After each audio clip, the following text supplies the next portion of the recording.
కూటమి ప్రభుత్వం 2 ఏళ్లలో చేపట్టిన అభివృద్ధి సంక్షేమ కార్యక్రమాలను ప్రజల్లోకి తీసుకువెళ్లేందుకు ఇంటింటా తెలుగుదేశం పార్టీ కార్యక్రమాన్ని చేపట్టినట్లు తెలుగుదేశం పార్టీ కాకినాడ జిల్లా ప్రధాన కార్యదర్శి పెంకే శ్రీనివాసబాబా తెలిపారు. కాకినాడ రూరల్ మండలం రామణయ్యపేట గ్రామంలో 2 ఏళ్ల నమ్మకం అభివృద్ధి సంక్షేమ కార్యక్రమంలో భాగంగా టీడీపీ కాకినాడ జిల్లా ప్రధాన కార్యదర్శి పెంకే శ్రీనివాసబాబా ఆధ్వర్యంలో డోర్ టు డోర్ ప్రచార కార్యక్రమాన్ని చేపట్టారు.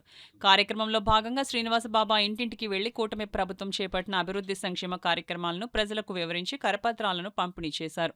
ప్రభుత్వంపై ప్రజల అభిప్రాయాలను తెలుసుకున్నారు. ఈ కార్యక్రమంలో పార్టీ నాయకులు పెంకె సత్యనారాయణ, ములస బాబురావు, బొమ్మిడి తాతారావు, గుమ్మళ్ళ శ్రీను, మహేష్, పిల్లి శ్రీధర్, ములస నాగేశ్వరరావు, పార్టీ నాయకులు, కార్యకర్తలు పాల్గొన్నారు.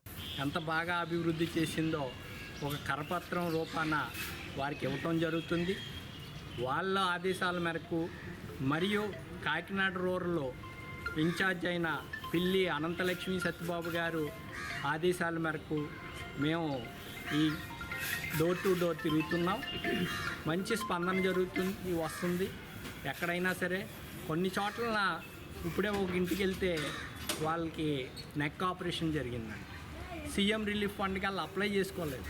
అలాంటివి కూడా మేము రాసుకుని ఖచ్చితంగా వాటికి పెడతామని తెలియజేస్తూ ఏ విధమైన హామీలు వాళ్ళకి అమలైనయా లేదా అమలు అవ్వకపోతే ఇన్ ఫ్యూచరు మా పార్టీకి మీరు శుక్రవారం నాడు కార్యక్రమం జరుగుతుంది స్పందనలాగా.